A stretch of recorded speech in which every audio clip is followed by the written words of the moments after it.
Hi everyone, welcome to this webinar brought to you by Bursa Malaysia and managed by LifeChamp.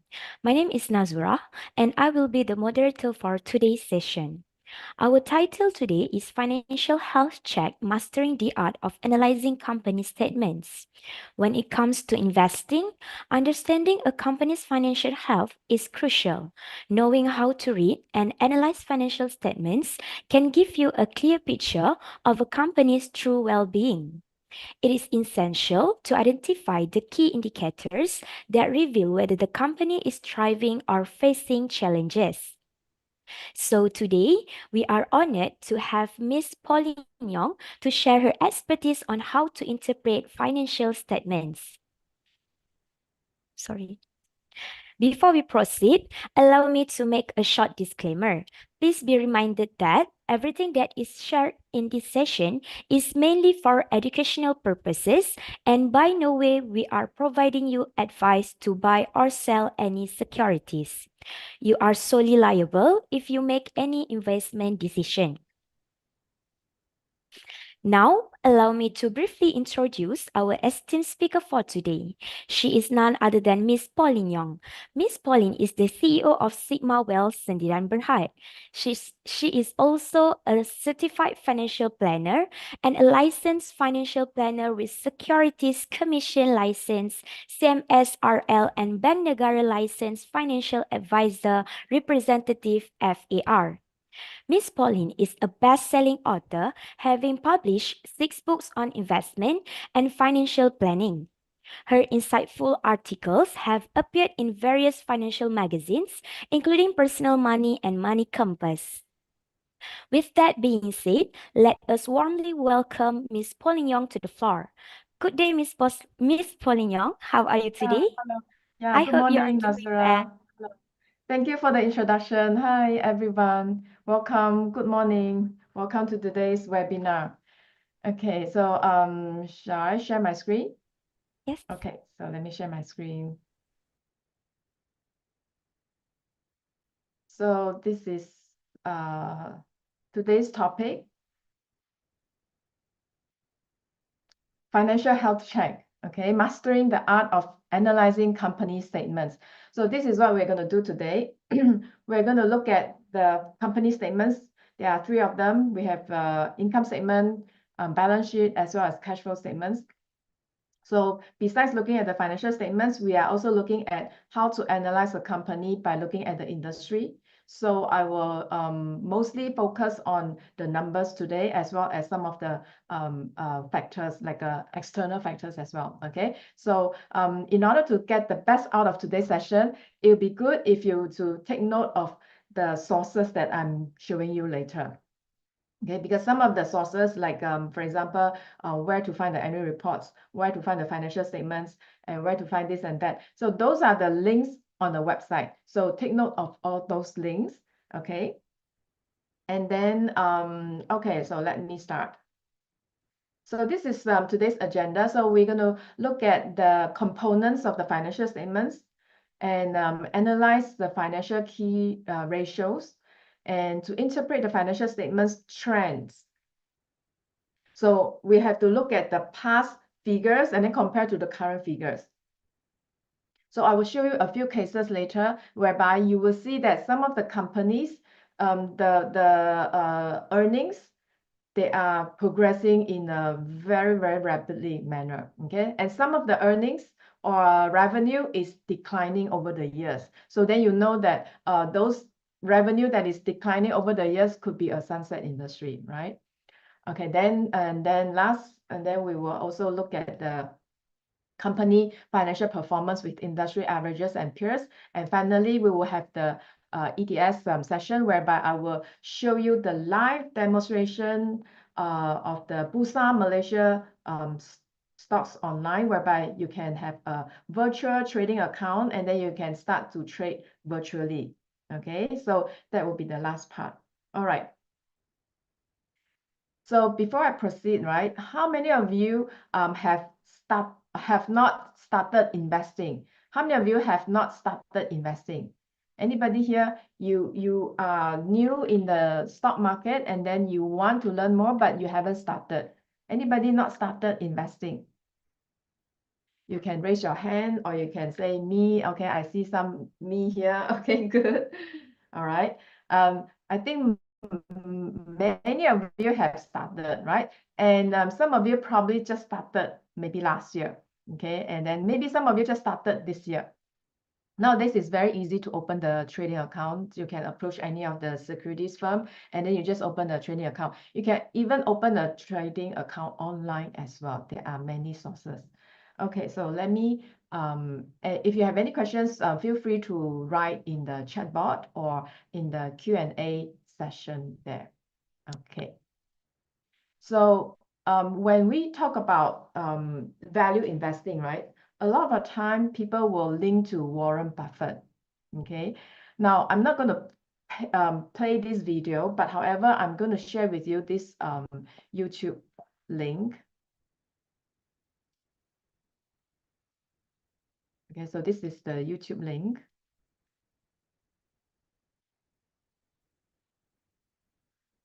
And I'll copy and put it in the chat here. Okay, so that I will just explain to you the essence of it, and then the detail of it you can watch at home. Okay, so what Warren Buffett, the 7 principle, if you before you start investing, it is very, very important that you run through the Warren Buffett mindset. Okay, because a lot of time you are new and then you are fresh and then you listen to the rumors and then you jump into the stock market and then you make mistake. And when you lose money, then you shy away from the stock market forever. You say, I will never, never touch the stock market again. And that is the biggest mistake to me. If let's say you ever says that I'm not going to touch the stock market again. No, you have to, because in the long run, in order to beat the inflation, you can only invest in assets. Okay, only assets can appreciate with the inflation, the rate of inflation. So what are those? Will be the stocks and the properties. So these are the assets that will appreciate with the inflation. So if you say you want to shy away from the stock market, you don't want to invest, which means that you're going to put your money in the fixed income, and which means that it will be, you can't even fight the inflation. Okay, you can't even beat the inflation. So 7 principles, what are they? Number 1, do not lose money. Okay, so for Warren Buffett, he says that the very first principle of investing is that do not lose money. And then rule number 1 is do not lose money. Rule number 2 is do not forget rule number 1. So back to rule number 1. Okay, so do not lose money. Always tell yourself that you have to be careful with your money, and then you want to invest carefully, and you only invest in the best company. Okay, those companies that show that the fundamental, the financials is not right, avoid them. Okay, I will teach you how to look at them. Very, very easy. You just have to go to the right sources and then look at the very specific place where you can find all those past year revenue and the trend. Number 2, temperament is more important than intelligence. Okay, for Warren Buffett, he says that it's not about your IQ.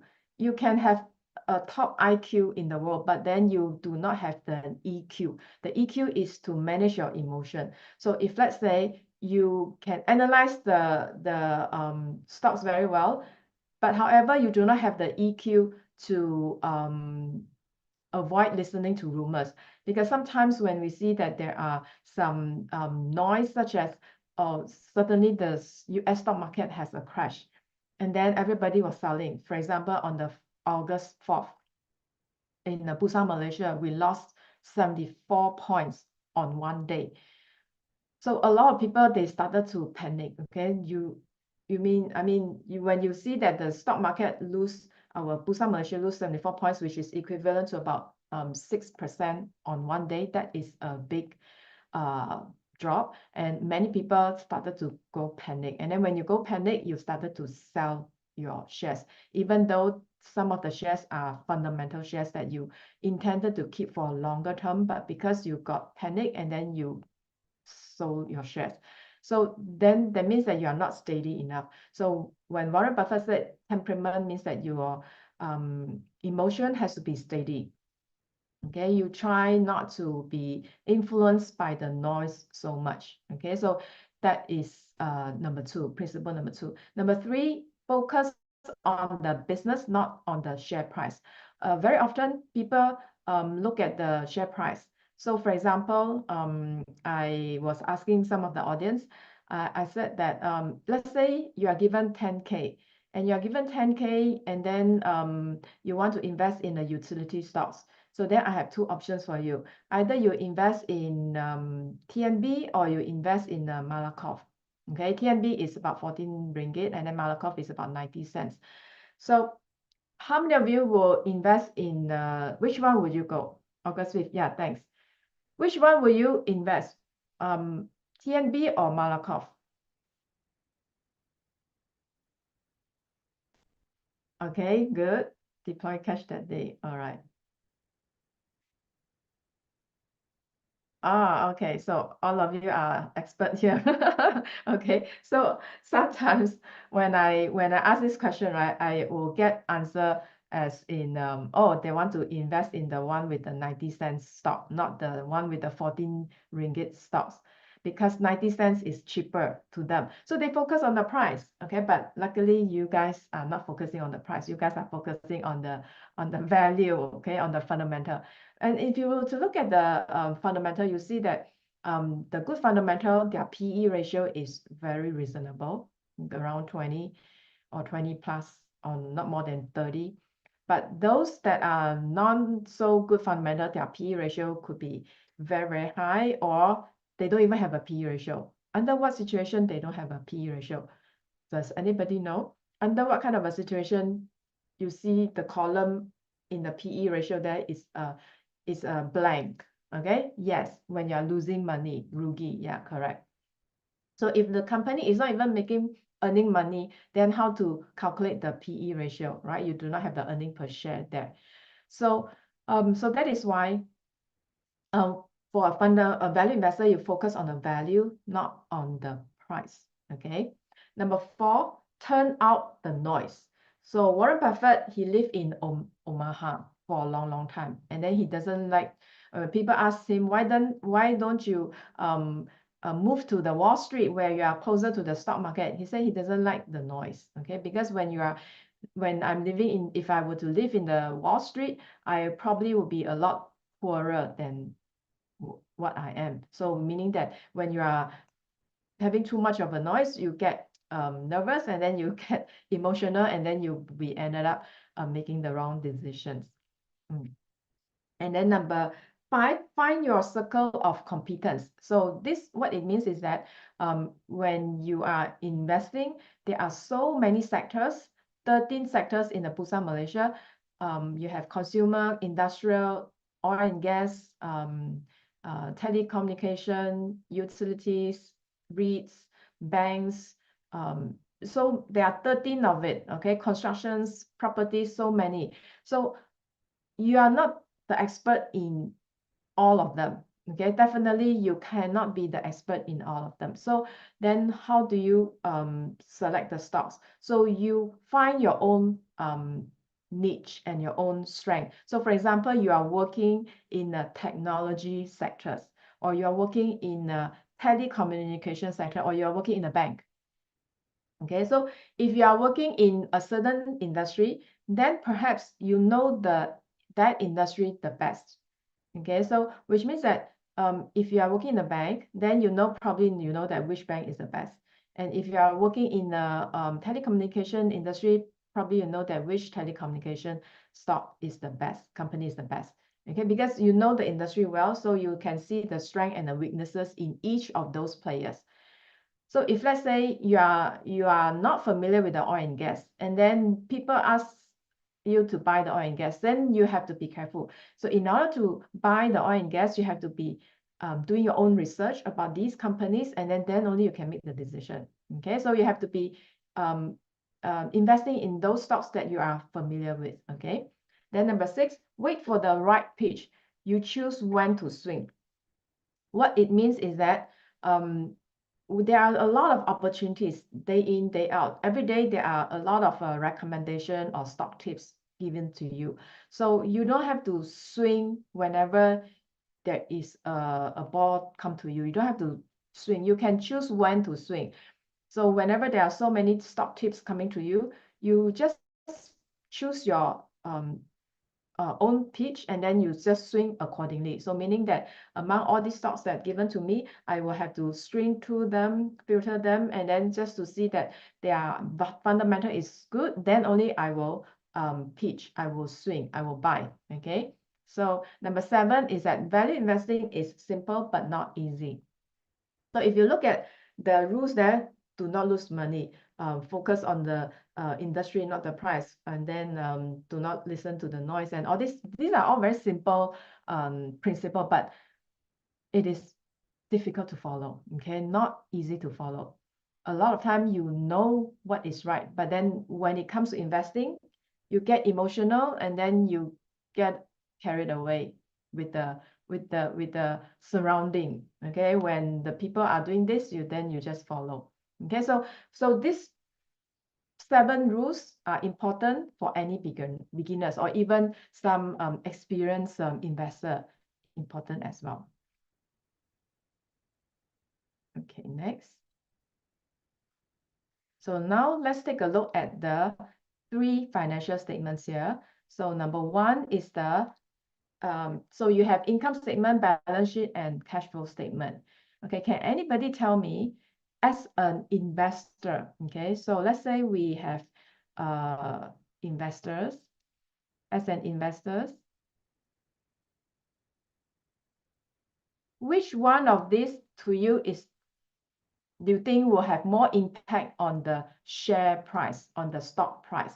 Which one of these will have more impact on the stock price? Okay, you have the income statement, you have the balance sheet, and then you have the cash flow statement.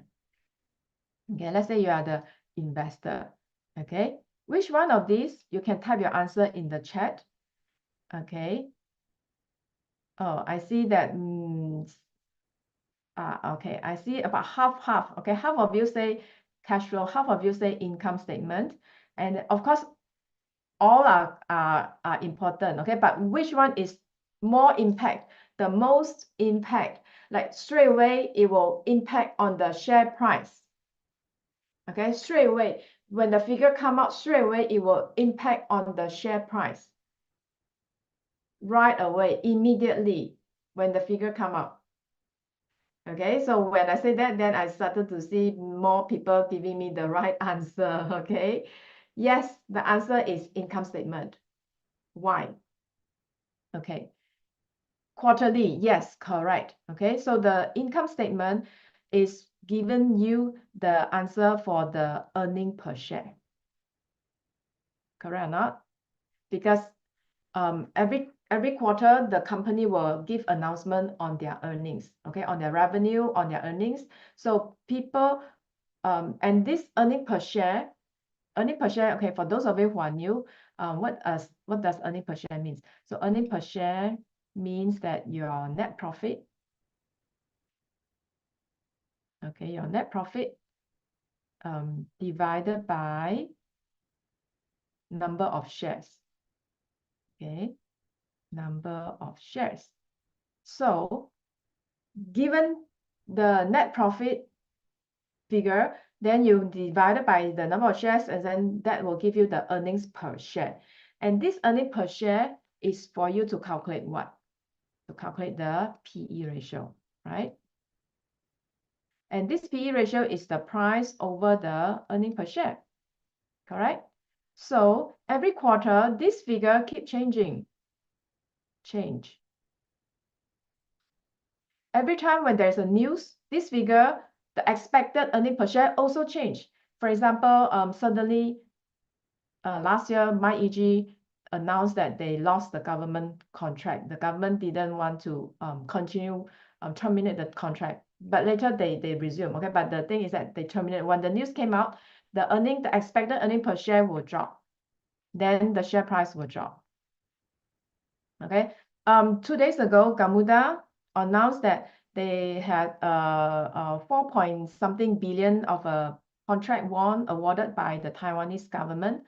And that day, immediately, Gamuda the expected earning per share will increase, and then the share price go up. Sometimes it's not the actual earnings, but the expected earnings as well. So what this shows you is that the earnings is super important. Okay, whenever there is a real actual earnings announcement or some news about that company about that will impact on their future earnings, and all this will in fact impact the share price immediately, almost immediately. Some even before the news announced, you can see the movement already. Okay, so that means there's some insiders information.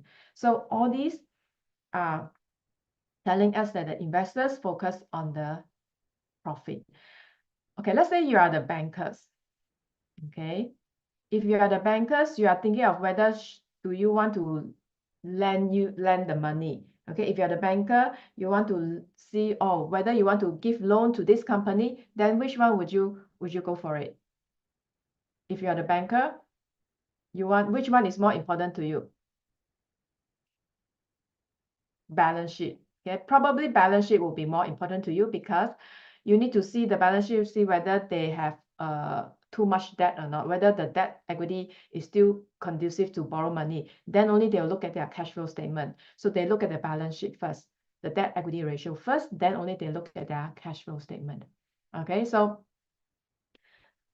so all these statements, all these financial statements, there are certain strength in them that they are of a special interest for certain parties or certain users in the market. Okay, and maybe who is more concerned with the cash flow statement? Investor as well. But however, investors who are more to the dividend.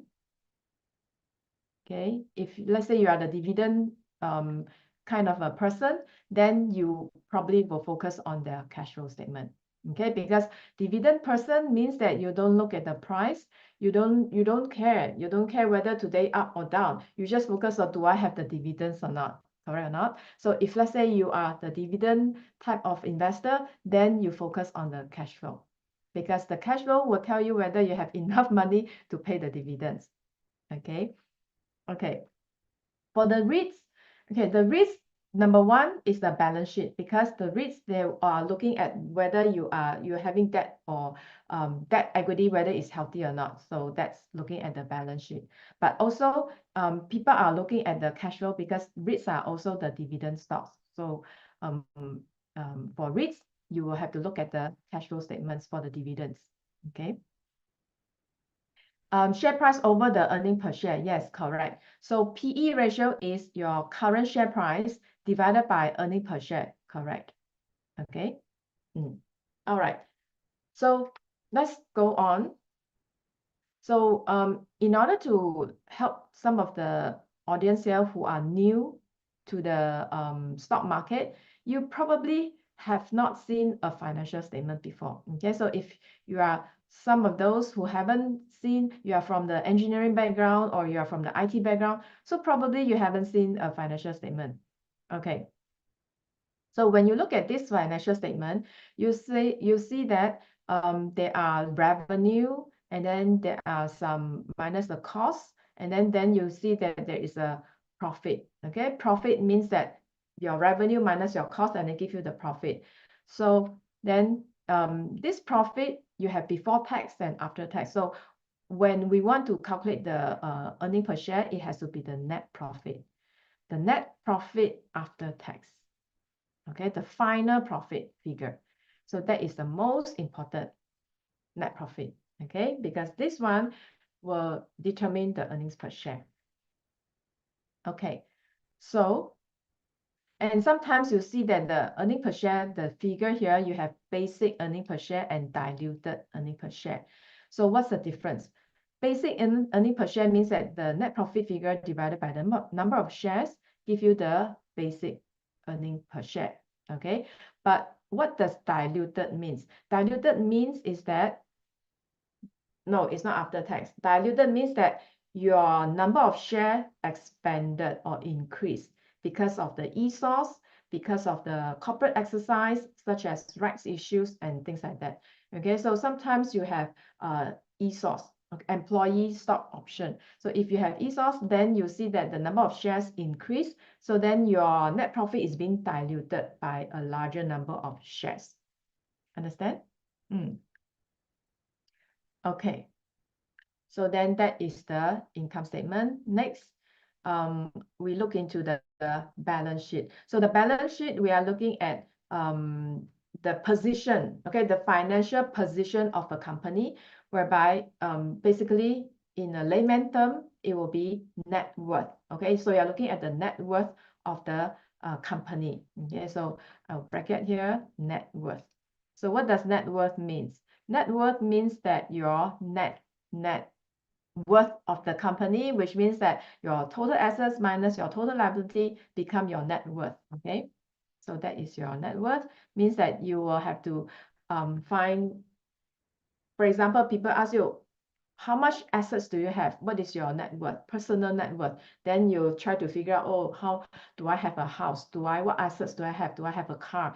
What stocks do I have? Do I have a stock? Do I have unit trust? Do I have bank balance? Also all the total assets. And then you have to minus your liabilities, your loan. Do I owe the bank's money? Okay, so you have to minus all the mortgage loans, car loan, and things like that. So then the net figure will be your net worth of your personal net worth. Okay, so for company, same thing. So if let's say people want to know what is they call it the book value as well. All right, the book value. Oh, what is the book value of this ABC company? So then you know that they are asking for the net worth. Okay, the book value, the net worth, and then the net tangible asset. They are all referring to the same thing, net tangible asset. Okay, book value, net tangible asset, net worth, all these are referring to the same thing. So how do we get the net book value? So the book value is actually looking at the total assets here. Yeah, so this is the total assets, which is made up of your current assets and your long-term assets. Okay, both of these short-term and long-term assets, which is your total assets, and then minus your total liability. Okay, and your total liability is made up of your current liability and your long-term liability. Then only will give you the your net worth. Okay, so let's say you are looking at total assets 200 and something, and then minus the total liability, and then that will give you the balance, and that balance will be your net worth. Now, let me ask you, so can I say that, okay, so let me ask you, so if let's say I want you to identify a figure here, okay, a figure here that tell me the net worth without calculating, okay, without calculating this one minus this one, can you identify the figure of the book value? Can you identify the figure of the book value? Ah, okay, who is this? Ong. Okay, Ong. Yes, you are right. Equity. Okay, so Ong gave me the right answer. So if let's say I ask you to straight away tell me the book value, so you don't have to use the total asset minus the total liability. You just go straight direct to the total equity here. And then this answer here will be your answer, your net book value, or your net worth, or your net tangible assets. Okay, so your equity here. Why? Because of the formula. Okay, so the balance sheet is such that the assets must be equal to liability plus your equity, correct? So this is the balance sheet formula. So which means that you have, this is your balance sheet, and then this is your assets, this is your liabilities, and then this is your equity, correct or not? So your assets figure here must be equal to this plus this. This liability plus your equity must be equal to the total assets. Okay, so if let's say I go by this, okay, A equal to L minus E. Okay, and if let's say I say total asset minus total liability, right? So then it will be A minus L equal to E, because total assets minus total liability is equal to the equity. So when A minus L is equal to the E, then isn't it E is A minus L is equal to the net worth, okay, the total net worth, which is the book value. So isn't it the E is become the book value, NTA? Yes, net tangible asset, correct. Okay, isn't it the equity is also equal to the net tangible asset, which is equal to the book value, isn't it? Okay, so therefore, you are looking at a financial statement whereby it can straight away tell you the answer. You don't have to calculate. Straight away, you look at the equity, then that equity part will be your net worth. Now, why some of the companies, sometimes they will be classified under the PN17. Okay, occasionally, Bursa Malaysia will have PN17. Securities Commission, they will announce that certain company will fall under the PN17. Okay, occasionally you see that, oh, this company become a PN17, like AirAsia became a PN17, and then from PN17 and then uplift to back to the main board. Some didn't even uplift, and then it will be straight away delisted. Why? And that's because this part here, the equity here. So when company, they started to see that their equity is getting smaller, and then become negative, then the Securities Commission will see that this company no longer fit to be listed on the Bursa Malaysia, not fit, okay? Because you are having a negative equity net worth. How can you have a negative net worth on the Bursa Malaysia? So then it will be classified under the PN17, whereby you are supposed to have a year for you to restructure your debt. And then after that, if let's say you are okay, then you can go back to your main board. But if let's say you still cannot, then you'll be delisted, okay? So then this will be looking at the balance sheet, okay? So then next, the cash flow statement. The cash flow statement is whereby you are looking at 3 sections. Number 1, you have cash flow from operation. Okay, then operation will refer to the net working capital. Okay, the working capital. The working capital refer to the current asset minus the current liability. Okay, how fast your company turnover in terms of the operation. Okay, so this will be in terms of your operating activity, how fast your company turnover in terms of your stock. You bring in a stock and then you convert into a service and then you deliver to the customer, and then you collect money from the customer. So meaning that you are converting the stock into sales, and then from the sales, then you can pay your supplier. Okay, so that's how the working capital is being run. So the more efficient it is, the more healthy it is. Okay, so you don't want to see whereby the cash flow from the operations is negative, because if it's a negative, it means that the company, you are not able to collect fast enough money, or your sales are not good enough, and then at the same time you are paying your supplier. Okay, so which means that you are in terms of your running of the business, you are running into a negative situation, okay, which is not healthy. Then number 2, the second section of this cash flow will be cash flow from the investment activity. Now, investment activity will refer to, okay, so you can see that some of the item will be buying the equipment. Okay, so if let's say you purchase the property, plant and equipment, so then that will be a big cash outflow. Okay, so if let's say you disposal, you sell your equipment and plant, then you have a positive money coming in. Okay, so this section here is what the analysts call as a capital expenditure, CapEx. Okay, sometimes you hear that, oh, you want to find out what's the CapEx for this Maxis or Axiata, what's the annual CapEx. So the CapEx is from here. Okay, that means that you want to find out how much money that they are paying out in terms of the investment on the capital expansion. Maybe they buy a new factory, maybe they buy a new equipment or something. So these are all capital expenditure, and which means that money going out, which means that they're paying out. Okay, so under this section, right, would you want to have a positive or a negative? investment activity here. Would you want to see a positive figure or negative figure? Okay, type in the chat. Positive or negative? Okay, only one person answer. Only Kiki answer. Okay, yes, right. Okay, very good.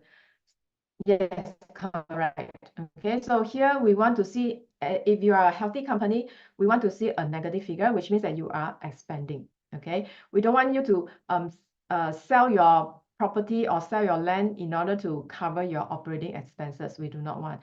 However, during the pandemic, 2020 to 2022, okay, these 2 years, we do see quite a number of the companies, they are selling disposing their land or equipment or something.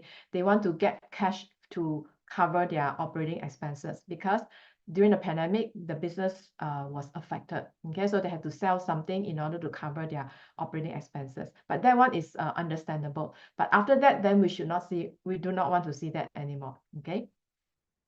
Okay, then next, the cash flow from financing activity. So this third section here tell you about your financing decision. Okay, now, in order to know what is your financing decision, you go back to your balance sheet again. Okay, so your balance sheet here, you have your liability and your equity, right? And then this is your assets. Now, normally, when you look at a balance sheet like this right-hand side of the balance sheet, which is made up of the loan and the equity. Loan means that you borrow money, loan, right?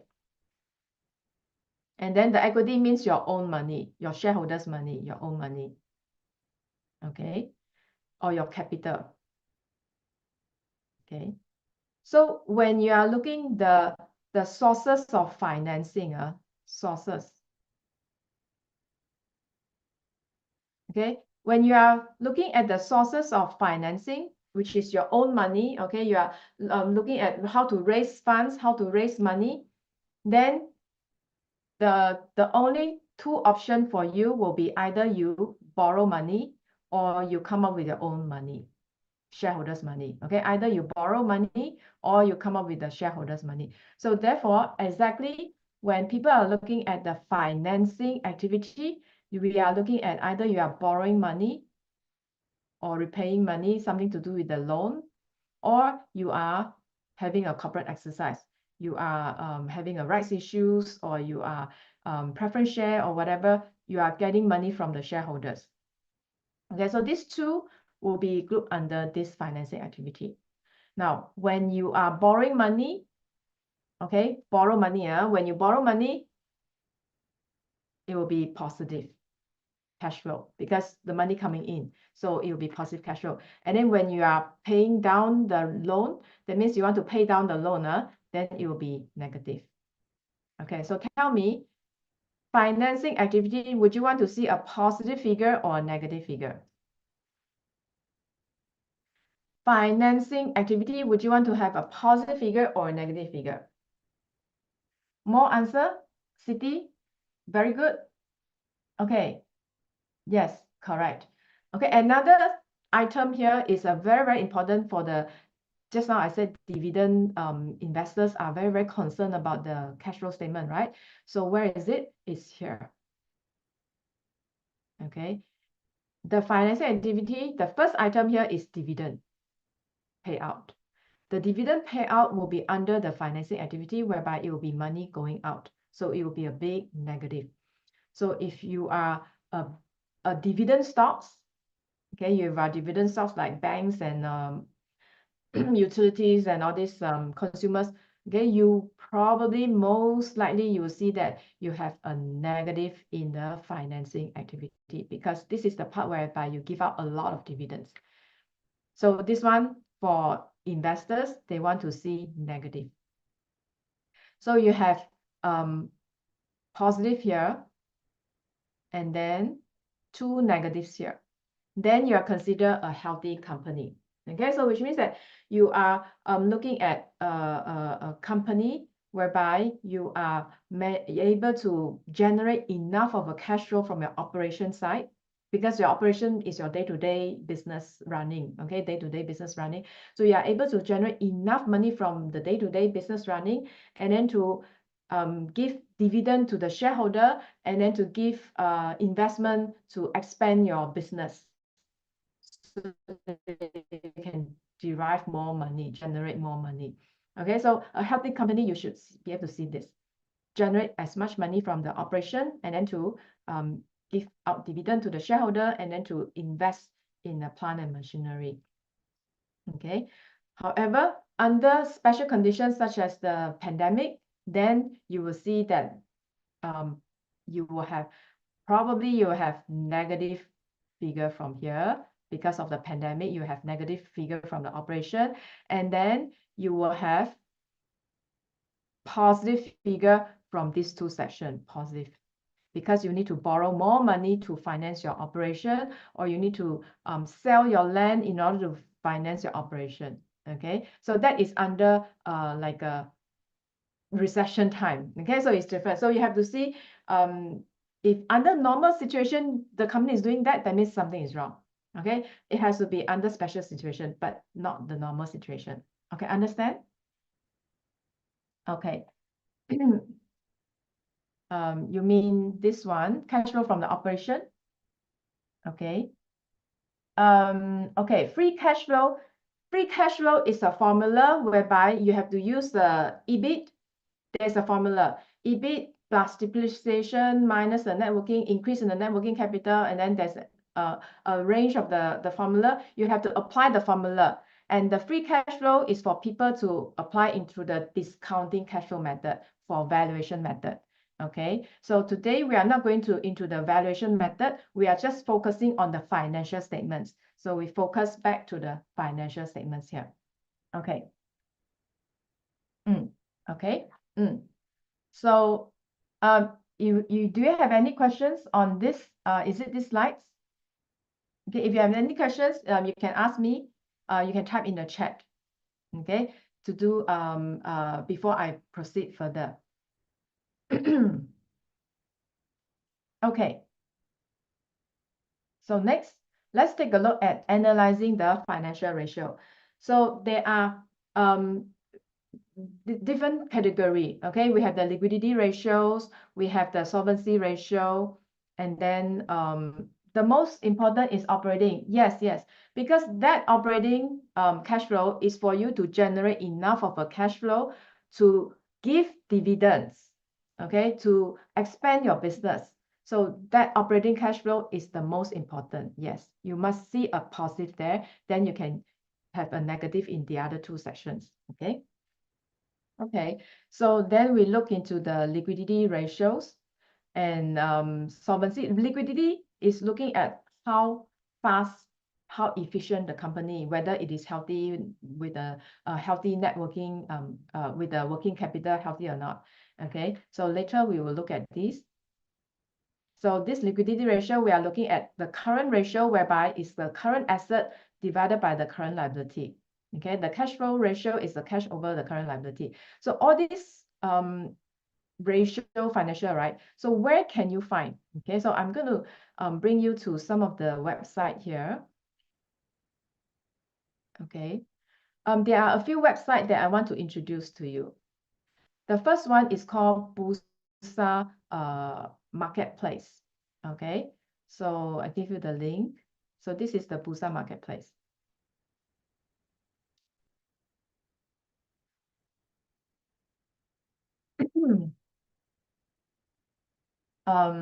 Yeah, yes, for most business, correct. Okay, because for banks, do you have a different sets of concern, because just your balance sheet alone is opposite of what other normal banks, normal business are doing. For banks, you see, for banks, the money that they collect from the people, okay, when you are the bank, right, you collect deposits from the people. So this deposit, the cash that deposit to the bank, right, is not your assets. The cash you receive, right, is not your assets. It's not the bank's assets. It's the bank liability. So that's why for banks, it will be the opposite. The liability, you see that the cash coming in and then become the liability. And then the loan, because the bank, they extend the loan, give out the loan to the individuals, to the businesses, right? When they create the loan and give out the loan become the assets of the company. Okay, so that's why I do not want to confuse you. I didn't want to talk about the banks. So I just talk about the majority of the business whereby you are looking at that balance sheet as it is. Okay, so the valuation as that the normal is that you have the assets equal to the liability and then the equity. Okay. Okay, so here I want to introduce to you 3 websites whereby you are looking at the Bursa marketplace. Okay, so this Bursa marketplace, you can see, you can find the industry information. So for example, you want to see compare among the industry, among the peers, this is the website. So you can click Bursa marketplace and then you have to sign up, log in, then only you can search. So you click the search bar. Let's say you want to search for Maybank. Okay. Let's say you want to search for Maybank. Okay. So have to log in again. You can log in with your Gmail. Okay. So I have already registered before. So I just log in with my Gmail and then log in with my Gmail. Okay. So then you can use the search bar. Oops. Search bar. Okay. So the search bar, let's say, then you type in Maybank. Okay. Then you see that there is like a page on the Maybank with the score. So this one is by the alpha indicator score, whereby the highest is 10 marks, 10 score, and then the lowest is 0 to 10, okay, 1 to 10. So this number 8 score is considered quite a good score. Okay, so you download the report here.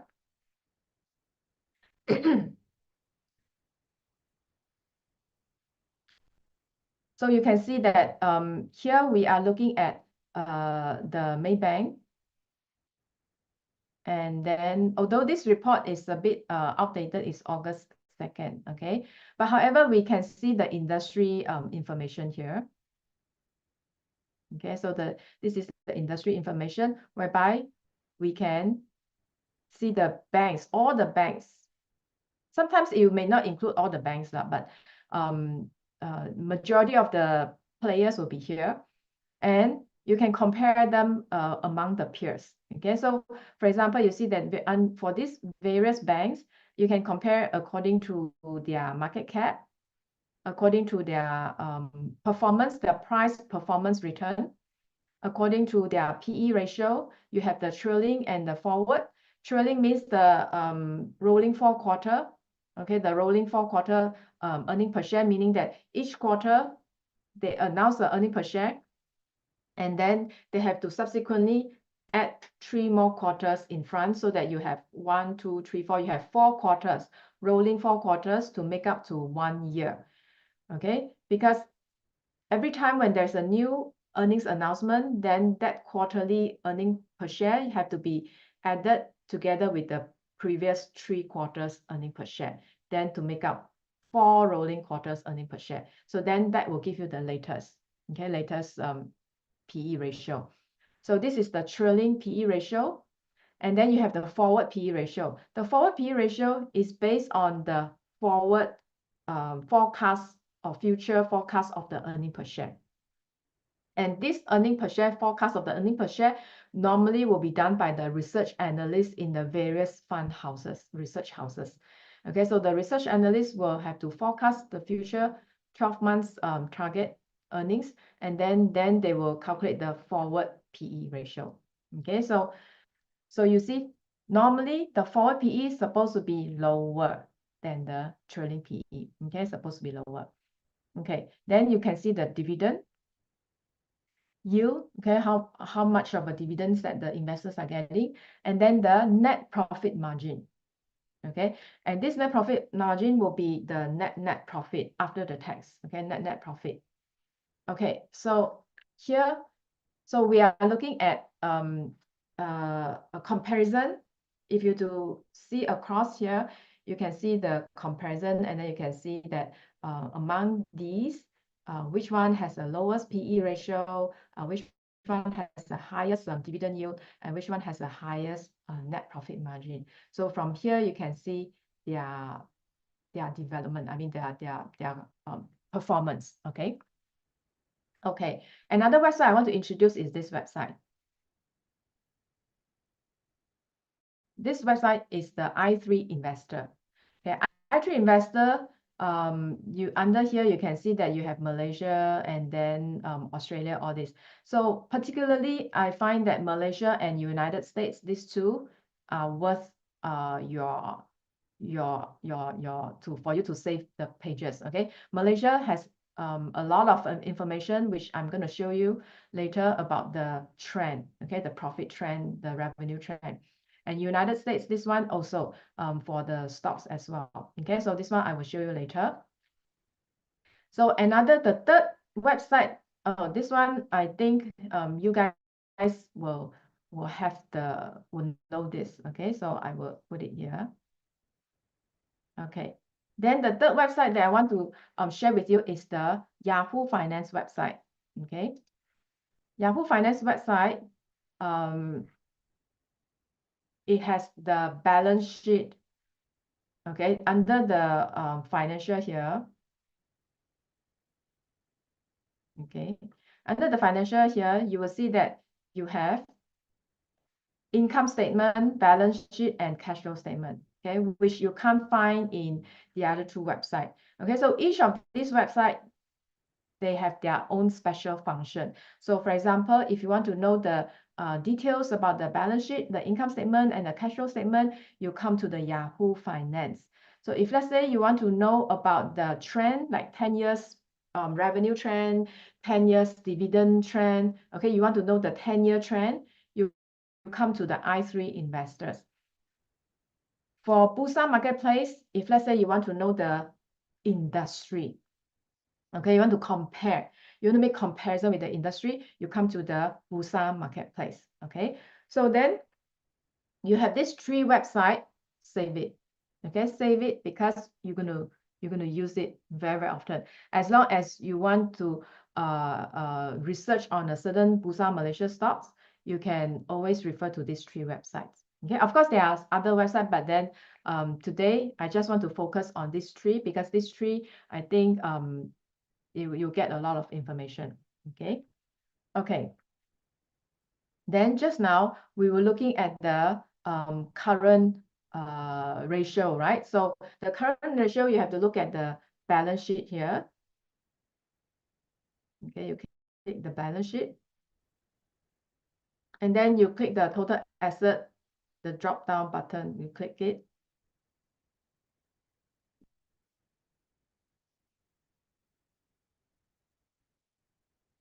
Sometimes they will give you the info, but sometimes they don't. Okay, depends on whether they are giving you the info or not. So this one I tried to click here. Okay, so here you can see that you have all these current assets and then the long-term assets. Okay, and then you have total assets, long-term equity investment, derivative assets. So these are all assets. And then you have all these are loan. Okay, so these are the because this is a Maybank. Okay, so as I said, the Maybank, the loan become the assets. So sometimes when you see loan, don't be surprised. Okay, because the loan become their assets already. So you see that these are their cash equivalent, their loan, and then their receivables, their prepaid assets, and all other assets. So these are the details of the assets. And then the liabilities, you can also see this as well. You click and then you can see all this. The total deposits become their liabilities. Okay, you see? and then all these long-term liabilities and things like that. And then you click the total equity, then you see the stockholders equity, shareholders fund. Okay, stockholders means the shareholders fund. So if let's say you want to find the do the calculation, maybe you can come to Yahoo Finance, okay, because Yahoo Finance will have all this breakdown, okay, and then as well as the cash flow statement, same thing, okay, they will have the breakdown as well, and then the operating, investing, and financing, okay. There is no drop down button, so which means that you will take the figure as it is. So operating cash flow is this, investing cash flow is this, and then the financing cash flow is this. So do you see that it is healthy? Because this is positive, minus, minus, okay? Okay, capital expenditure and then things like that. So, okay, so this is a free cash flow. So meaning that even though, okay, because the operating cash flow is not enough to cover the dividend, what the company is doing is that the operating cash flow not enough to cover the dividends. So sometimes when that happens, which means that they will withdraw money from their reserves because they have a pool of accumulated profit as a reserve. So we have to withdraw money from the reserve and then to pay off the dividend. Okay, so normally we want to see that their operating cash flow is enough to give the dividend. So that will be the, so in this case, the dividend payout may be, okay, probably maybe more than 100%, okay, if that is the case. Okay, so we want to see that the dividend payout has to be less than 100%, then only it can be sustainable. Okay. Okay, so you can see that for certain years, this one is more than enough to cover, okay? But for certain years, it may not be enough to cover. So there are plus or minus, okay? Okay. All right. Then we'll go back to the slides. Then we look at the solvency ratio. When it comes to the solvency ratio, we can look at the balance sheet, because under the balance sheet, we have the debt and the equity, okay? So you can see that the debt equity, they are, we can go back to just now the Yahoo Finance. Okay, maybe I show you another share. Okay, let's say, what share do you want? A consumer share, okay, Nestle, Berhad, okay. Nestle is also a dividend stock as well. Okay, so then we click the financial. And we click the balance sheet. Okay, we want to see their debt equity, right? So we click that balance sheet, and then we can see that their total assets, total liability, and then their total equity here. So in terms of the debt equity, oh, okay. So here actually the debt is rather high. Okay, so you can see that the debt level is quite high. So let me show you another cash-rich company. Okay, Inari. Inari is a cash rich, so you'll see that maybe it will be different. Okay, so here you will see financial.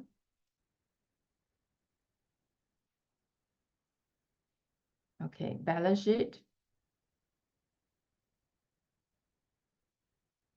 Okay, so you can see that the total assets here, okay, is more than covering the total equity here. So which means that this company, right, is very strong in their assets, okay? Especially you see that current assets is 2.4 B, okay? Which means that if you to look into the detail, there is, I'm not sure whether I can see, oh, cash, okay? So if you to look into the detail, you can see that the cash equivalent is 1.8 billion, okay? So this is a cash-rich company.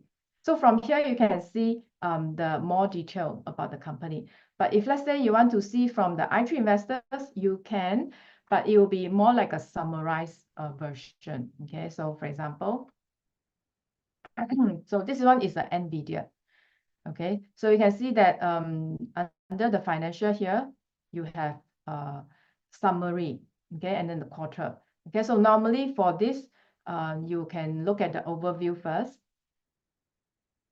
Okay, And from the overview, then you can see the key financial ratio, okay, such as a PE ratio, and then you can see okay, not much. Okay, we go to the Malaysia one. Okay, Malaysia overview Maybank. Okay, we can see that we have the more information here. So we have the PE ratio, dividend yield. We have the net book value. This is the net tangible asset. The NAPS means net tangible asset per share. And then we have the net profit margin. So these are the key information of an investor who wants to know.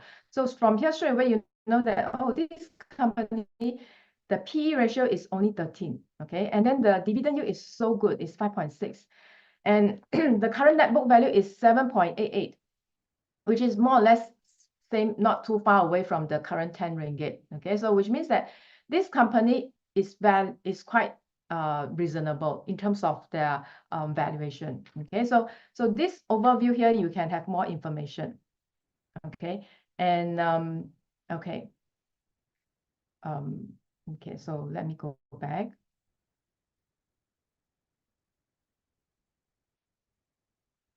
Okay, so then when we are looking at financial ratio, we can rely on certain websites like the i3 Investors, Bursa Marketplace, as well as the Yahoo Finance, these external websites for us to see more information about the financials of the company.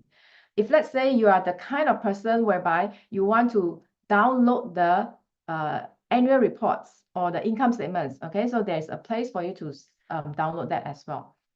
So here you go to the Bursa Malaysia company announcement. Okay, you go to Bursa Malaysia and then you click company announcement, then you will come to this place. Okay. So Bursa Malaysia company announcement will have all the announcement about the quarterly results or the changes in the shareholders or all the information. So particularly people are eager to find out about the quarterly results, they will wait at the company announcement section here.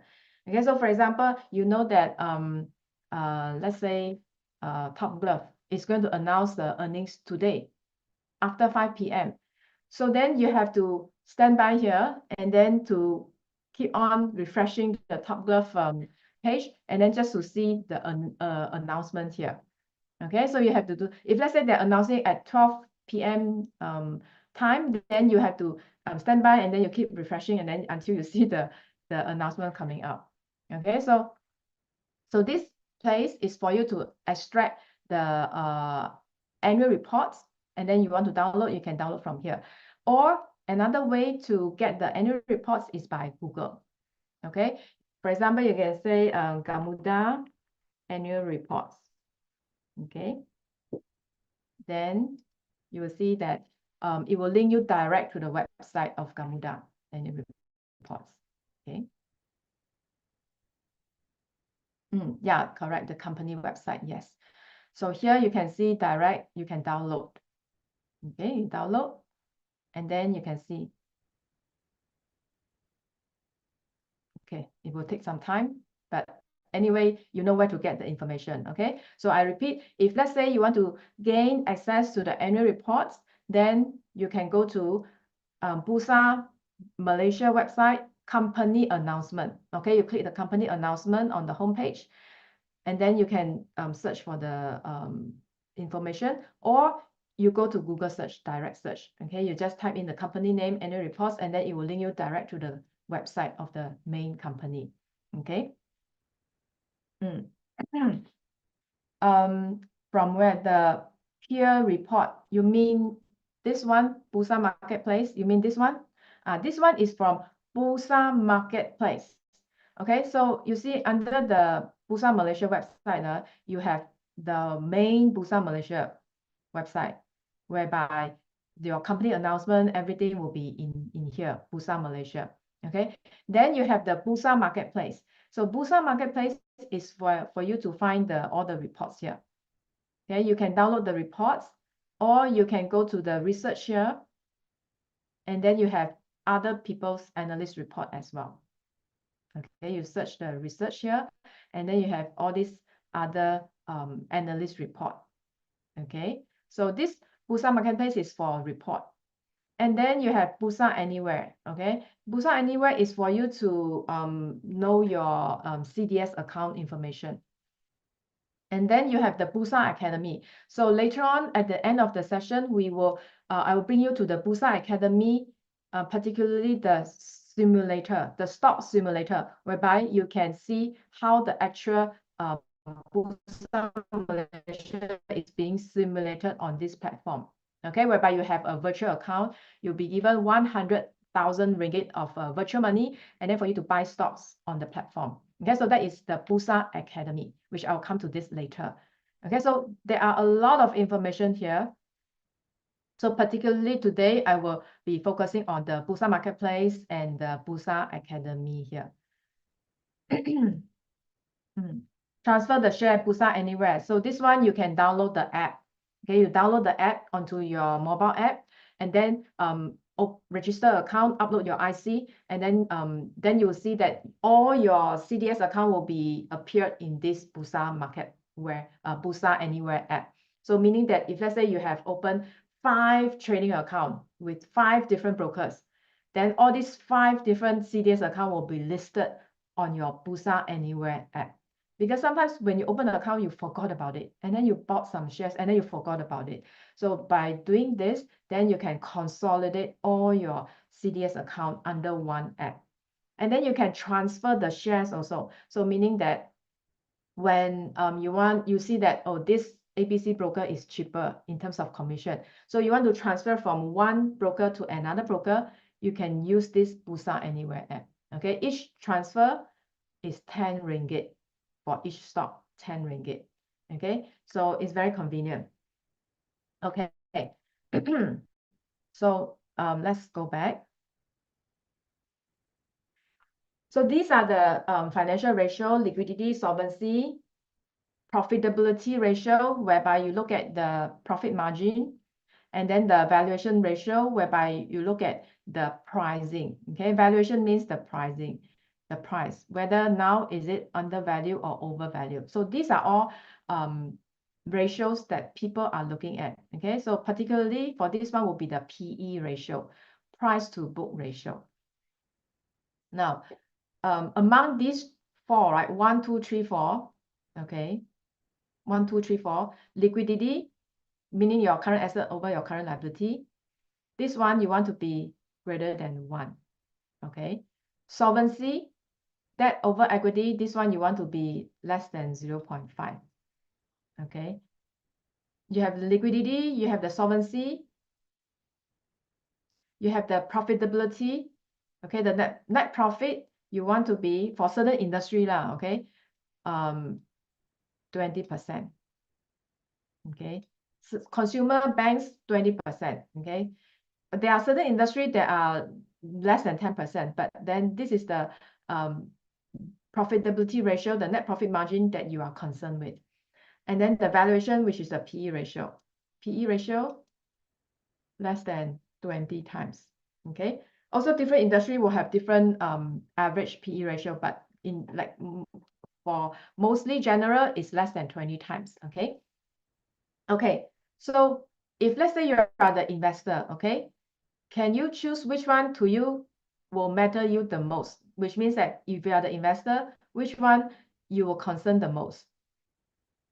As an investor, okay, will concern you the most. Which one? Is it the liquidity ratio? Is it the solvency ratio? Or is it the net profit margin? Or is it the PE ratio? Which one will concern you the most? Can tell me. There's no right or wrong. Okay, it's just that if you give me your answer, I know what is your objective. I know where you are looking at. Okay, which one you think is important to you? Okay, so Siwa says that it's valuation. I can't see too clearly. Okay, today I didn't wear my glasses. Okay, so valuation, profitability. Okay, valuation. Okay, I can't read too small the words, but anyway, I can see that valuation, profitability, yes. So for those of you who say that you are looking at the valuation, okay, meaning that you are most likely, okay, you are looking at the price movement, okay? It could be you are more to the short term or medium term, okay?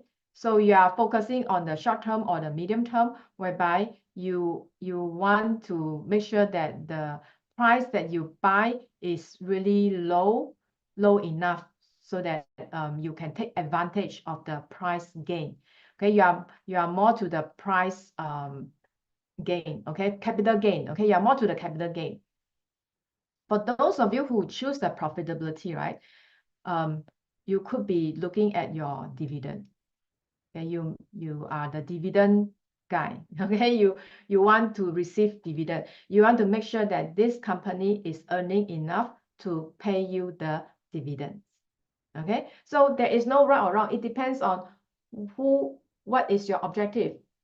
So you can have both, meaning that I have a portfolio whereby half of my portfolio are looking at dividend stocks, and then the other half of the portfolio is looking at the capital gain. You can have both. Okay, so in the end, you see yourself focusing mostly on these two only, mostly. Okay, but however, there are some investors, they are very concerned with the debt equity and then with the cash reserve. Okay, they will say that, oh, this company is a cash rich company. Buy. Oh, this company is zero debt. Buy.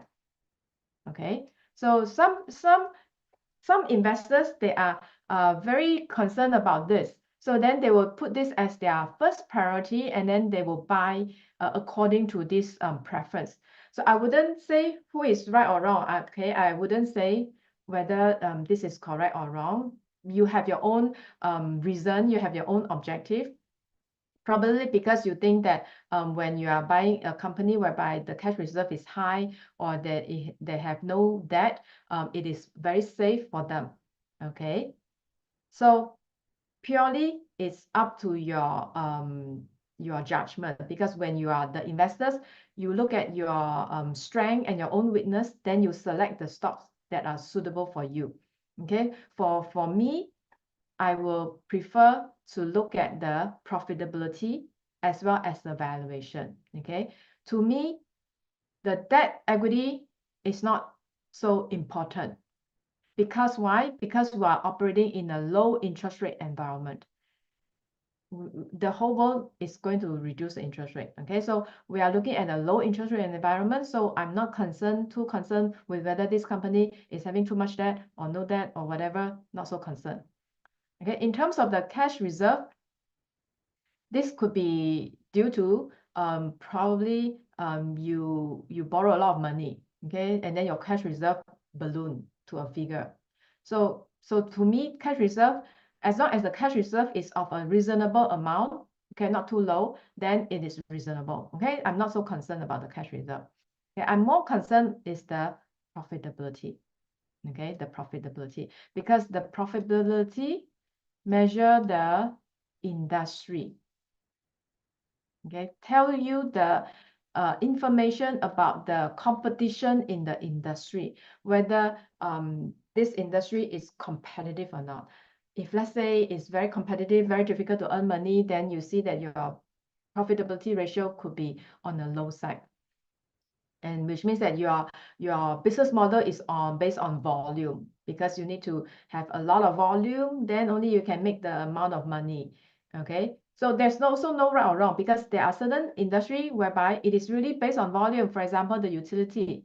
Okay, you check, go and around and check, and then most of the utility stocks are below 10%, and that is because they are going by volume. Okay, the margin is smaller.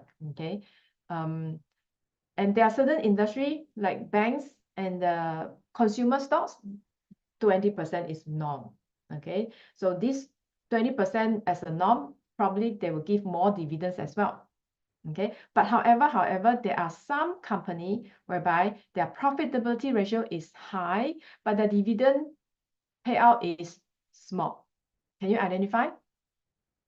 Okay, which company, their profit margin is high, but then the dividend is small? Okay, this kind of a company, okay, you will find that you may not be interested in the end. Initially, you may buy, but if let's say you see that every year you don't give enough, you don't receive enough of a dividend, so in the end you probably will sell it as well. Can you identify which company are like that in Busan, Malaysia? There are quite a number, okay? Okay, Inari, yeah, you can say that. Okay, we have a lot of cash reserve, but then keep it for themselves because they want to withstand the technology harsh environment. Another one is MyEG. Okay, their profit margin is 50%, more than 50%. Okay, their profit margin is more than net profit. Net profit is more than 50%, but their dividend yield is 2%. Okay. Okay, so you will see that when you are looking at a company, also some of the banks are like that. Hong Leong Bank, okay, where their net profit margin is the highest among all the banks, but their dividend is maybe 3%, okay, which is same as the FD rate. Okay, so that makes a difference. Okay. Okay, some say what is a value trap? A value trap is when your PE ratio is very, very low. So which means that you are forever operating in a very, very low PE environment. Because PE ratio, the lower the better, correct?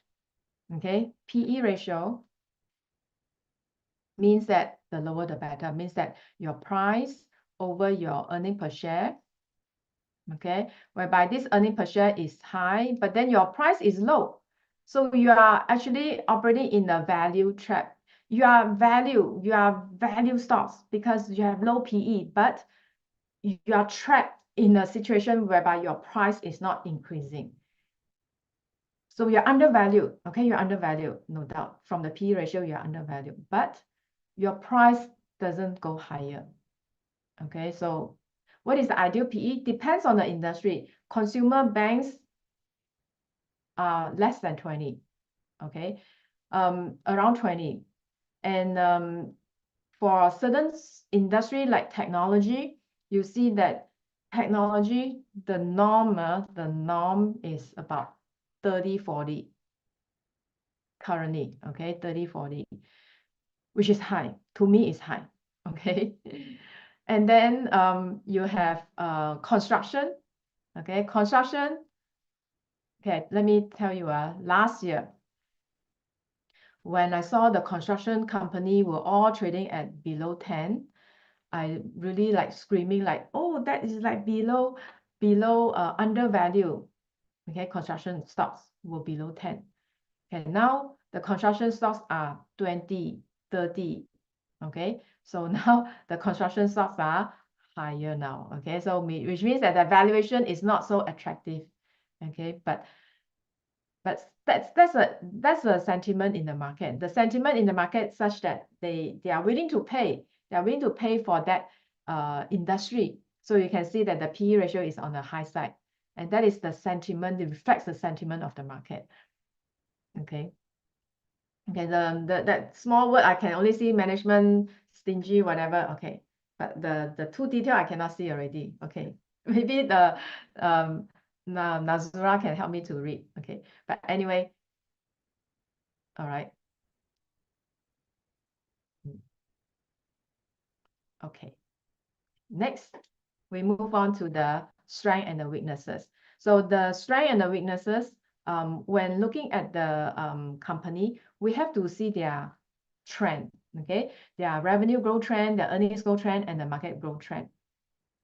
So the revenue growth trend, we analyze the historical revenue growth rate, which means that when you look at their revenue growth, it has to be a healthy growth.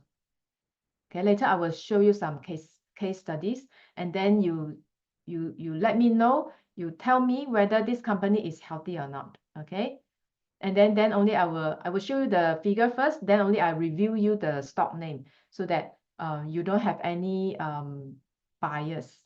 Okay, so I flash you with the statistics, with the numbers, and then you straight away you tell me good or bad. Okay, so later I will show you that. But first, you want to see a strong revenue growth. Okay, and then but also compare with the industry average and the competitors as well. Okay, because whether you have this revenue growth depends on the industry, whether you are in the sunrise industry or you are in the sunset industry, and then whether you are in a competitive industry environment or you are the monopoly or oligopoly. Earnings growth, okay? Revenue is just the sales. Then the earnings will be the net profit. So the net profit also has to be running hand in hand together with the growing together with the revenue. Okay, has to be hand in hand. There are some company whereby the revenue is growing strongly, but the earnings growth is less strong. So meaning that the revenue is very steep rise, but the earnings are less steep rise. Okay, so the revenue here is very good growth, but the earnings less. So under this kind of a situation, I do see what happened is that the share price will be rising. Okay, it says that the share price will not rise according as the percentage of the revenue, but it will rise according to the earnings instead. Okay, it will rise, but then it will rise according to the earnings, not according to the revenue. Okay. So market trends, identify current market trend impacting the industry. So this is something that you have to read, lots of reading. You have to keep reading and reading. Assess the company's ability to adapt and capitalize on this trend. Okay, so for example, AI trend. Okay, whether the company are able to capture this trend or not. Okay, and for example, ESG trend, whether the company is able to capture the ESG trend or not. Okay, so all these are important. So you have to study and then do a lot of reading and then to judge whether this company is having some form of a investment into this area, AI plus ESG. Okay. Okay. Let me see. Let me see clearly. Okay. PE is relative, depends on peer-to-peer comparison. Yes, correct. So let me elaborate on that. Go back to the PE ratio here. So just now, I show you this one, right? So here you can see that the PE is comparative. So when you say that Maybank is 13 times, then you have to compare to others because others are also low. So therefore, you see 13 times, whether it's undervalued, overvalued. Okay, to me personally, I feel that it is still undervalued for the banks because the bank stocks in the past, 2015, 2016, 2017, they were trading, sometimes they are trading as high as 18 times. Okay, 18 times. So therefore, this 13 times, 12 times, to me, I think is still undervalued. Okay, let me show you some other PE, industry PE. Okay, let's take a look at some construction. Okay, Gamuda.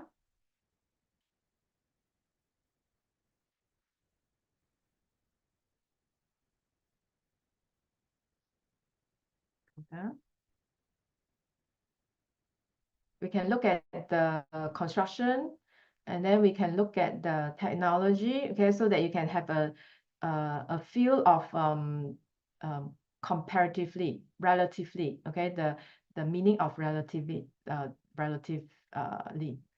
Okay, so Gamuda, you can see that their PE ratio at one glance is 20 over, 30 over, some 40 over. Okay, so it's on the high side. But I can tell you, last year when I showed this to other people, they are on the low side. Okay, so which means that sometimes when you see that when they are across the board all are low, doesn't mean that they'll be forever low forever. Okay, doesn't mean that, because this exactly last year they were below around 10, 11. Okay, some even below single digit. But now you see that they are all in a double digit, and some even 30 and 40. So which means that things will change when there are certain sentiments factors or certain news. Okay, when it come, there are certain news, and then it will affect, and then the whole industry PE ratio will all rise. Okay, and but definitely when we want to compare the PE, we have to compare across the industry. Okay, then I show you another one.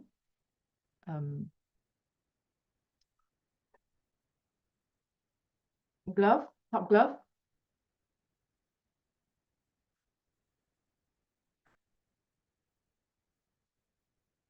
Okay.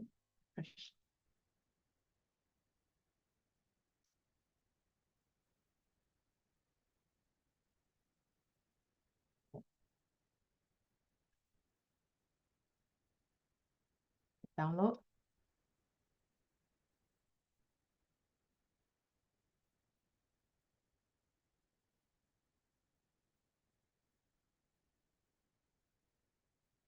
Okay, so here you can see that in terms of the PE, these are very, very high, right? But can anybody tell me, okay, based on your memory, 2021, what was the industry PE? 2022, I think, 21, 22, 21, 22, like that. Okay, what was the industry PE for this one? Okay, anybody remember the glove industry? No, not 2020. 2020 it was like that. 2020, but there was a time whereby the PE ratio was super low. Can anybody recall? Yeah, 2020 was 100 times. Okay, I agree, that was 2020. But in 2021, I think in the 2021, end of 2021, it was as low as how many? No, not 20. No. Nobody can tell me? No. It was as low as 5, 4, 3. The PE was as low as single digit. Now it's negative lah, okay, because they are making losses now already. But I'm saying that when they are making a lot of money, but the share price was very, very low, they keep selling the share price, so you see that their PE ratio was super, super low. Okay, so the industry PE will reflect what is happening during that time. So during that time, 2020, when you just had the pandemic, the share price increased 10 times, okay, because of their average selling price of the gloves increased more than 10 times, 20 times. So then the share price increased also according to the average selling price, okay? So then you see that the PE ratio was super, super high, 100 times, 80 times. And that was because the share price was way ahead of the historical earning per share. The historical earning per share was, based on the published figures, right? Which is historical earning per share. But the future expectation of the earnings is very high, so they are willing to pay a very, very high price. So then you see that the PE ratio was super, super high, 80 times, 100 times. And then come to a point whereby people see that we have the vaccination, and then this glove demand will be declining, and then there are a lot of suppliers also producing the gloves. Okay, at one time, remember Masing also said that they are producing the gloves. Okay, so we had all those news that all kinds of companies, not including, besides Malaysia, from other parts of the world are also producing gloves. You are looking at the whole mass production of the gloves suddenly. So then you see that supply and demand issue, and then the price of the average selling price keep dropping.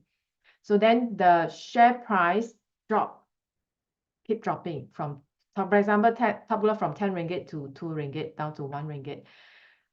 Then the P ratio was single digit, 2, 3. Okay, so it was very, very low.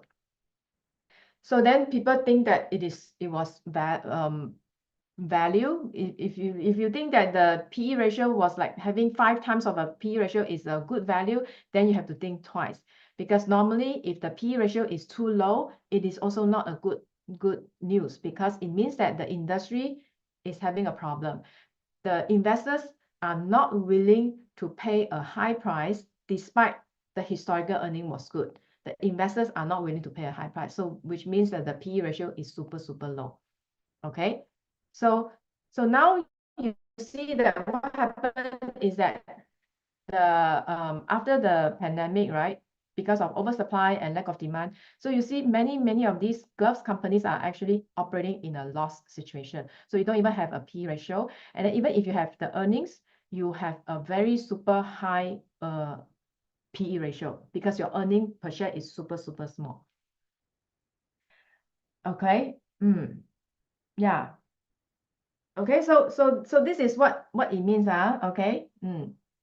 Too high, you have to be careful. Too low, have to be suspicious. Yeah, correct. Okay. Yes, correct. Okay, too high, no good. Too low, also no good. Okay, so you have to be reasonable. 10 to 15, I think is considered okay. Yeah, 10 to 15. It also depends on the industry. Okay. Okay, good. Okay, let's continue. So let me flash you some case studies so that you can tell me the answer. Okay, so you have to compare with the industry as well. Okay, and you can get all those information from the analyst report. And always remember to look out for industry trend. Okay, consider the players, who are the players, and then all these are changing. Okay, all these are changing because the industry is the one that shape the profitability of the individual stocks within the industry. So you have to study the whole industry. You don't study the company, you don't study the management itself. You don't tell me that, oh, the management is super good. They are very good and honest and transparent. But if let's say you are operating in a harsh environment, no use.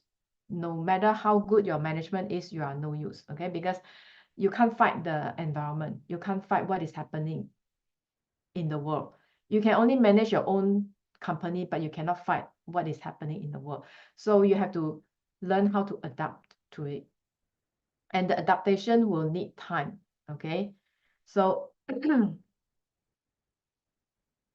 okay, let me see. I'll try to read. You have hence investing is hard. It's easy, most people won't lose. If easy, most people won't lose money. Correct.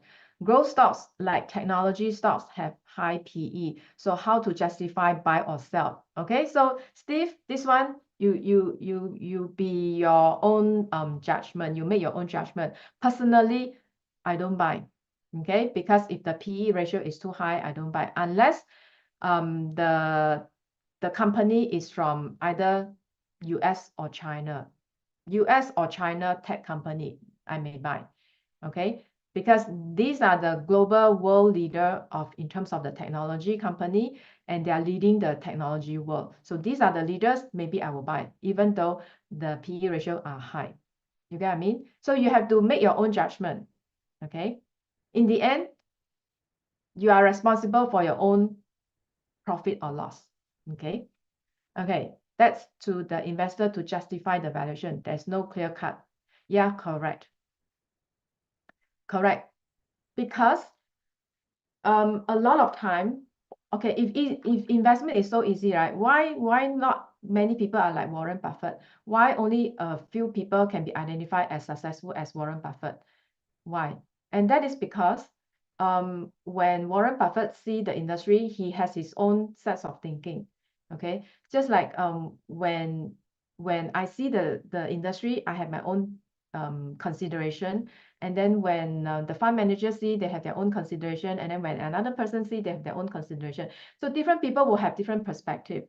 So in the end, you are the one who decide whether you want to take on the risk or not. So if let's say under the consideration, under the assessment, you discover that there are too many unknown factors. So if there are too many unknown factors, then you have to ask yourself, do you still want to go ahead to buy this stock? Do you? Or you want to give it a pass, and then you go to invest in some stocks that you are familiar with. Okay, you don't have to swing at any ball, anything that come to you, don't have to swing. You have to be answering to yourself. Okay, say for example, okay, oil and gas and plantation, these two sectors are something that I'm not familiar. So when I'm not familiar, then when I want to invest, I have to be extra careful. Okay, maybe I will put like a time frame. I will invest for certain reason for a certain time period. After the time period, I will sell, because I'm not expert or familiar in this industry. So I'm not going to buy and hold for years, 10 years. No, I'm not. Okay, so I can't see too far for these two industries. So I can only see year by year. Okay, and or by the news. Okay, so you have to look at the industry as a whole. Circumstances Warren Buffett will allow him to be the best investor, which most of us don't have that. Okay, he was started investing as a teenager. Okay, so some people, they started investing as like a passion, because when he was young, his father was a stockbroker. So he naturally grew up in the environment whereby the father was always analyzing the stocks. So at the age of 10 years old, he started to buy his first stock.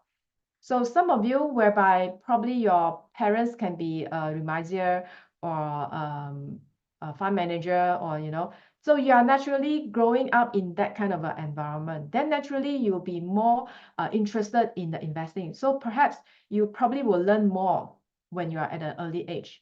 Okay, so it also depends on your background as well, whether you are a successful investor as well. Okay, so the SWOT analysis, I'm not going to go into the detail, but basically these two are referring to the internal strength of the company, internal. Okay, these two, opportunity and threat, are external factors that you cannot control, you can't control, but you can try to mitigate, to adapt to it. Okay, so your internal strength and weakness refer to the management. Okay, whether the skills of the workforce, the management, whether they are good, and all the internal methods and their technology, whether it's good to adapt to the outside world. Okay, so all this.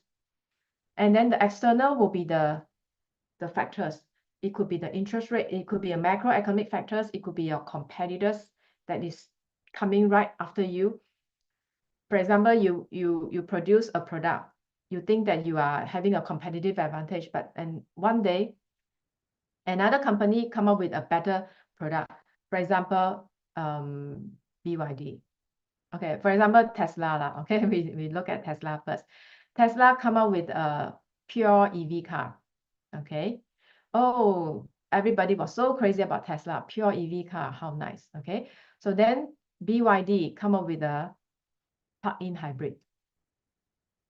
Okay, and then suddenly everybody turned the head to the BYD. Oh, plug-in hybrid. Oh, this one has two. You can have the best of both worlds. You can have the petrol, and then you can have charging. How nice.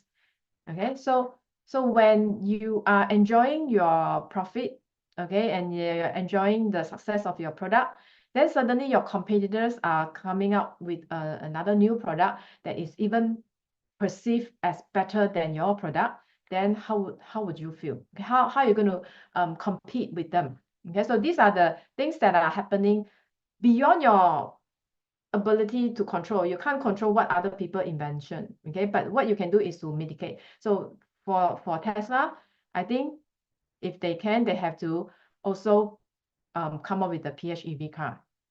If you really want to fight with them, you have to come up with a PHEV car. Otherwise, the market share of the PHEV may in the end overtaken by the EV. This one may overtake this. Okay, looking at what is happening in China at the moment, this is increasing at a very, very fast rate. Okay, and it may overtake in the end. Okay, but okay, anyway, case studies. Okay, tell me, this company, good or bad? Is it a good stock? Okay, you see, from 800 million, 2 billion, 4 billion, 5 billion, revenue increasing. Okay, and then the net profit, negative, negative, negative. Okay. Okay. No good. Correct. No good. Okay. Can you guess what company is this?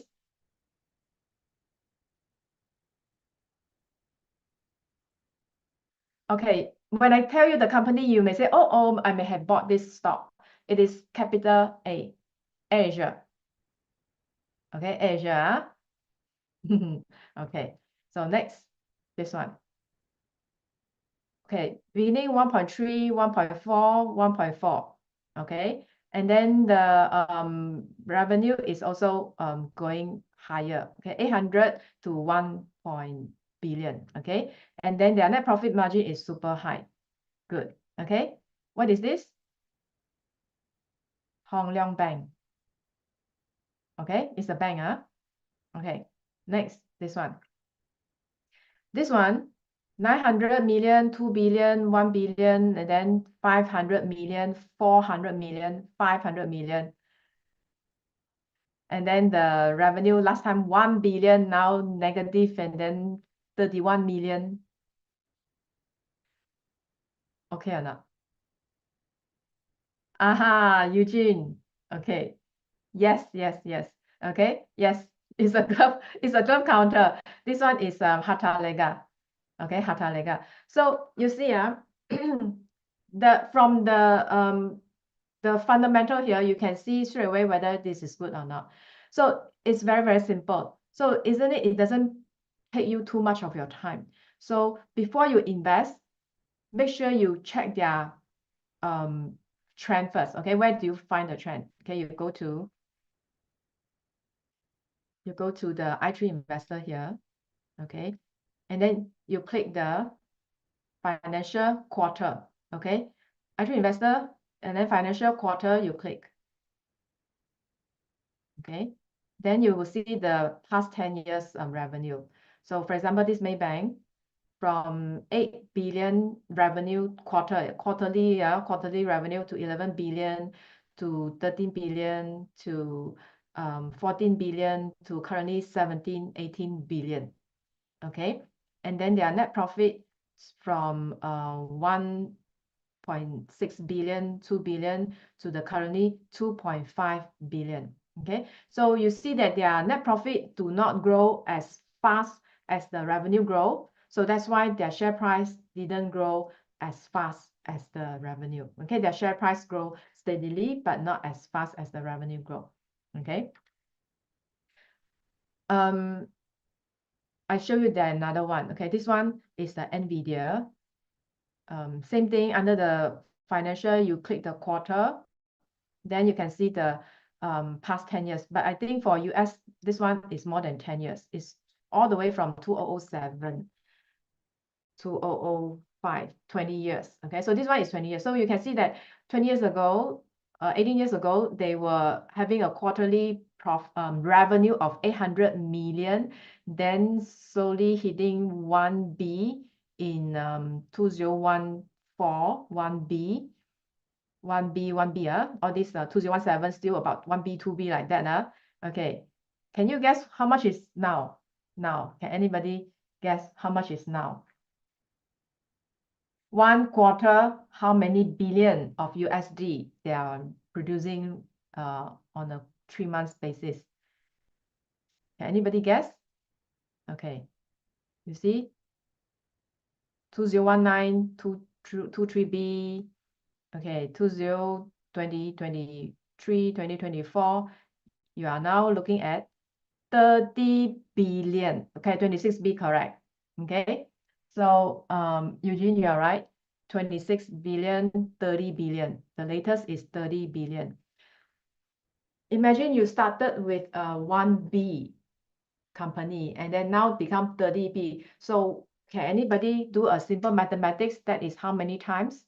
30 times. Revenue are 30 times. So if let's say you are looking at the share price, it's also 30 times as well. Okay. Okay. So now let me go to the ETS section here. Okay. So, so ETS section is whereby just now I mentioned to you the Bursa here, which is the okay. You click the Bursa Academy. Okay, you click the Bursa Academy. Copy this link to you. Okay, so especially for those of you who wants to have just learned about my way of assessing the company, and then you want to try on the Bursa Malaysia stocks, and you want to try with virtual money or paper money, this is the platform. Okay, you have to register first. Who have not registered this? Can I see a show of hands? Who haven't registered this one? Bursa Academy. Okay, if you haven't registered, can you please register? Okay, with your any of your Gmail. Okay, once you register, you will select simulator here. Simulator, you click equity simulator. Equity. Okay, so we're going to look at the equities today. So then you will come to this page. Okay, so this is what is happening now. Currently, it's live. This is live. Okay, this is a live one. So, and then you are given 100,000 ringgit as a virtual money to buy, to try, okay, to invest, to learn how to invest. So what you can do is that first you have to create a watch list. Okay, so you can create a watch list here. So here I have created 3 watch lists. I have a watch list on technology stocks. I have a watch list on dividend stocks. And then I have a watch list on the property and construction stocks. Okay, so I have these 3 watch lists. So these 3 watch lists is for me to monitor the prices so that I want to invest. Okay, so we can do that as well.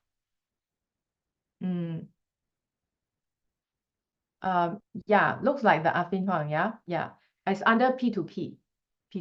Okay, so so that means that Afin Huang also subscribe to P2P. Not P2P, I mean end-to-end, sorry. End-to-end, sorry. End-to-end, okay. So you can see that here for the technology stocks, I have all these tech stocks. And then so you see that the tech stocks are in red today. In fact, majority of the stocks are in red now. You can see that 600 over are in negative. So majority are in red. And then the dividend stocks, at least you see some green and red as well. So dividend stocks are more resilient, okay? And then you see the property and construction also in red because people are profit taking as well. So that is looking at today's. Okay, repeat how to register. Yes. So here, I log out first. Okay, then I go to Bursa Academy, right? And then you click register. Okay, then you see that register, you key in your name, your email address, contact number, and then your password.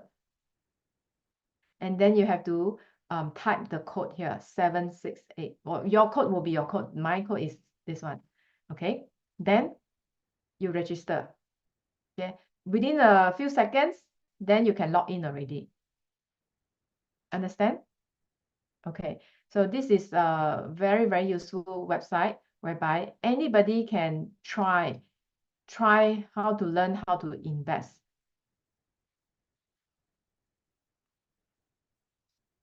Okay, so now I log in. So this is my dashboard. Then I can go to simulator and I go to equity simulator. Okay. Then I come to here.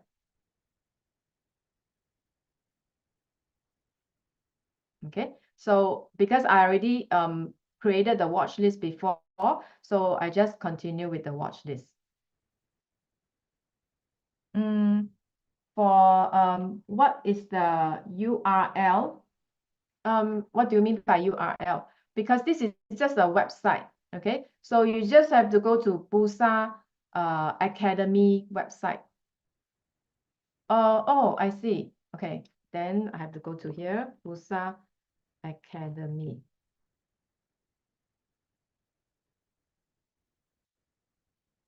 Okay. Then Bursa Academy, this one, I give you this link.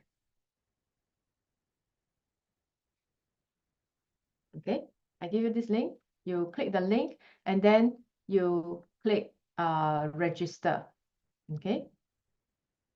Okay, so I repeat, what is the processor? So when you are looking for stocks, okay, you want to create some watch list there. So you can come to the investor, i3 investors, and then to see the trend, okay, the trend of the stocks.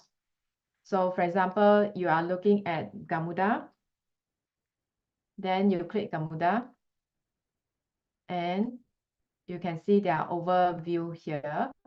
What are the key ratio, and you can go to the financial, click the quarter. Okay, look at the quarterly trend, and then you see whether it's healthy or not. So for Gamuda, you started with 600 million, then 1 billion, then now it's 3 billion, then now it's 4.7 billion per quarter. Okay, from here, 600 million to the current one is 4.7 billion per quarter. And then the net profit, 100 million, 200 million, and currently it is about 272 million. So meaning that their net profit is growing at a slower rate than the revenue. Okay, so then you can see that their net profit margin also declined. Before they still have double digit, but now it's all single digit. Then you have to ask yourself why. Why do you think that the Gamuda, their net profit margin actually declined over the years? So for me, number one, I think that it could be because for Gamuda, they have a lot of government projects from Australia and from Taiwan, especially Australia. Australia is a country whereby they are very concerned with the ESG. Okay, so in order to win the government project, right, your company has to be ESG first. Okay, in terms of the way you operate, in terms of your handling of your supplier and things like that. So in order to maintain the ESG status, right, I think probably that costs some money to Gamuda. Okay, so maybe that will, and also when all these government project normally the profit margin is also very smaller than others. So which means that their profit margin is also smaller for these kind of projects. Yeah, correct. ESG friendly and all this. So that will impact on their profit margin. Yes, you can revise back this video because LiveChamp YouTube channel, has it, and also Bursa Malaysia YouTube channel also has it. Okay, so you can after today's, maybe a few days later, then they will upload into their YouTube channel. Then only you can rewatch them. Okay. Yeah, Gamuda Taiwan MRT, right? The outlook. Okay, so it depends on what is the profit margin. Because for what I know is that for construction company, right, when they tender for the contract, is the winner with the lowest bid will win. The winner with the lowest bid, which means that your price has to be the cheapest. So in order to win the government project, your price has to be the cheapest, then you can win. So which means that your margin cannot put too high. So that's the thing for construction. Okay. net profit margin more than 100%? No, net profit margin cannot be more than 100%. Okay, net profit margin can never be more than 100%. Why? Because your net profit is divided by your sales. How can your net profit more than your sales? Cannot. That doesn't work that way. Okay, so net profit margin has to be below maybe certain. Okay, normally it's about 20% of a net profit margin is considered very good for a public listed company. Normally you can find that 20% of a profit margin in banks, in the consumer stocks. For certain industry like properties, some properties company, maybe you can see that. Okay, and then plantation, some plantation company, maybe you can also see that double digit of a net profit margin, but normally it could be single digit. Okay, also depends on the price of the commodities. So all of these are reflection of the industry, okay, the whole industry, and as well as the competitive level. Yeah, that's right. Okay, so I think we have come to the end of today's ETS practice will be just now. Okay, so we have come to the end of the session today. So I hope you guys have picked up the skill. So before you buy any shares, make sure you run through their revenue trend and their fundamental first before you put the buy button. Okay, focus on the fundamental, not the price. Okay, so thank you so much. Yeah, thank you. And then I'll pass back to Nazura.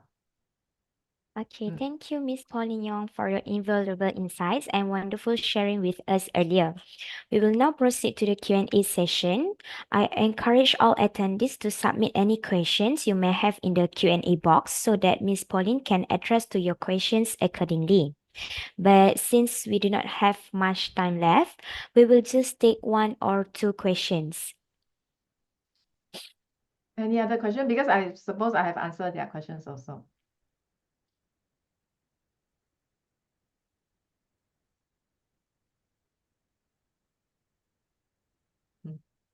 Ada? Okay. So I will also like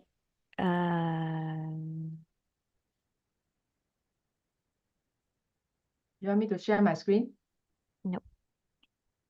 You share your screen.